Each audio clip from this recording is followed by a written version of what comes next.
If you're from the future, and there are more than one SFW stories, then good job. This is the one you want to start with. If you watched one of the others first, despite the dire warnings I probably issued in them, then I totally support your decision. Forge your own path, sheeple.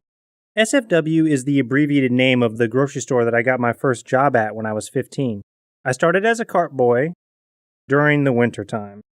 Basically, in the frigid cold, I would help people load groceries into their cars, with no tips, and retrieve shopping carts from the parking lot. This is where I learned how to properly stay warm. But it didn't always work. I'm generally a hard worker, so after only a few months, they moved me inside to be a produce clerk. This is where I worked for a couple years, and got pretty tight with the other staff that worked there. Okay, moment's over, guys. So you don't need to know the whole layout of the store, just understand that half of the whole building was a back area, employees only. So it was a great place to hang out and goof around when things were really slow. Which was often. Some of the clerks, like me, and my friend Johnny, were under 18, which was the age required to operate the machinery, like the cardboard crusher and power jacks. The management was very strict about this policy. I'm just kidding. They would tell us to use them all the time. A quick side note. A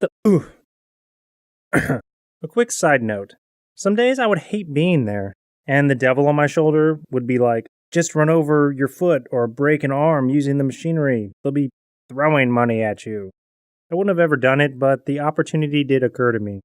So one day my friend and coworker Johnny and I were unloading a truck. Eddie, a bit annoying but harmless cart boy, was helping us too. After the truck was done, we had to move a 15-foot tall pallet of milk wrapped in plastic down a long hallway to the dairy section. Eddie jumps in and volunteers since he never gets to ride the power jack. Yes, we would turn the handle around so we could ride them like slow-ass scooters. Felt pretty badass back then, though. So Eddie, having less experience than any of us, hops on this thing and instead of easing forward slowly, he gives it full power and immediately lets go, making it stop suddenly. The tower of milk starts to sway back and forth.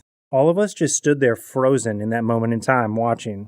And with a perfect view of it all, it comes crashing down. The beautiful sight of 100 gallons of pure, white, clean, cold milk expanding like a tidal wave over the dark, gunky color of the back warehouse was awesome. Afterwards, we were all left standing in a couple inches of milk. My first thought was of getting in trouble, so I sprang into action, got some mops and handed them out. It took us about 20 to 30 minutes to clean up the mess. To my relief, no one came by during that whole time. It's possible a manager did see and just didn't say anything? Ugh. Nope, not today. Can't do it.